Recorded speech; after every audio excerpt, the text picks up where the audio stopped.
Thank you, Mr. Chairman. So, Mr. Atkins, you served as an SEC commissioner from 2002 to 2008, the lead up to the 2008 financial crash that crashed the markets, cost 10 million families their homes, and cost millions more their jobs.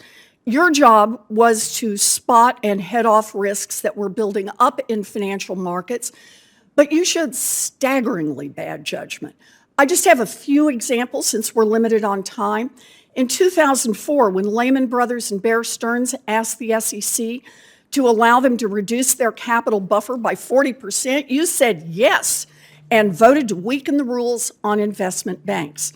In August of 2007, after what was then, quote, the worst week for the American stock market in nearly 50 years, or 5 years, you bragged that, quote, principles of regulatory restraint have been affirmed as the market has continued to demonstrate a capacity to minimize and absorb systemic risk.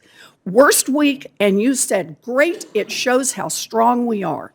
And then days after Bear Stearns' collapse in March of 2008, you made fun of people who thought we needed stronger financial regulations, claiming they were, quote, wallowing in a period of irrational pessimism.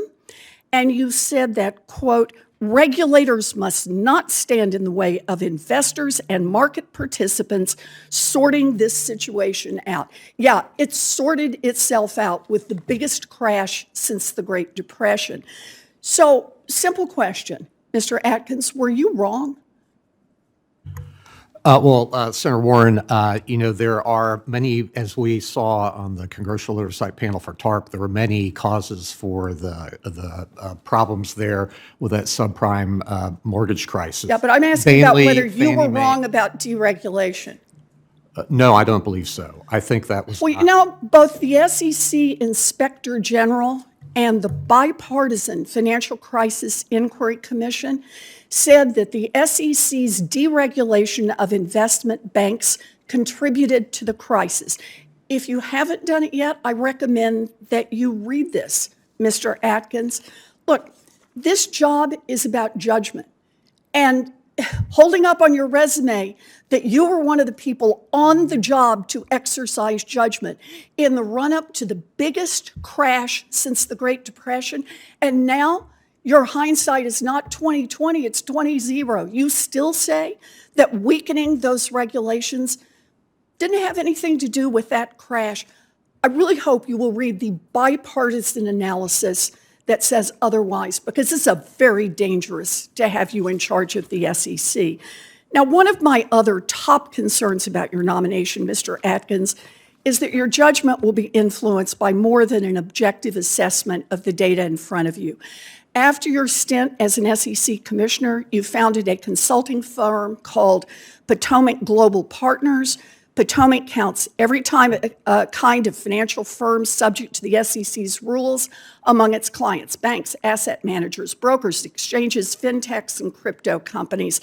Your clients pay you north of $1,200 an hour for advice on how to influence regulators like the SEC, and if you're confirmed, you will be in a prime spot to deliver for all those clients who've been paying you millions of dollars for years.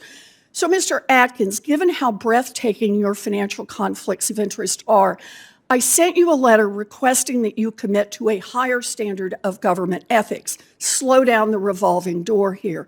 Several major financial regulators in the previous administration agreed to these higher standards, but you sent me a response 10 minutes before this hearing started saying, no, you think you've done enough. That is deeply concerning to me. But let's focus on just getting one thing straight. Your consulting company is estimated to be worth about $50 million. Will you at least disclose, you've said that you will sell it if you are confirmed, will you disclose who the buyers are and how much they pay so that we can make certain that these are not people who are just buying access to the future chair of the SEC?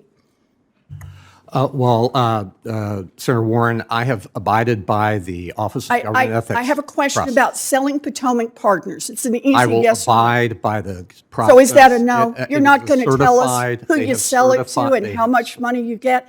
To people who will have business in front of the SEC. You know, some people might call that a pre-bribe.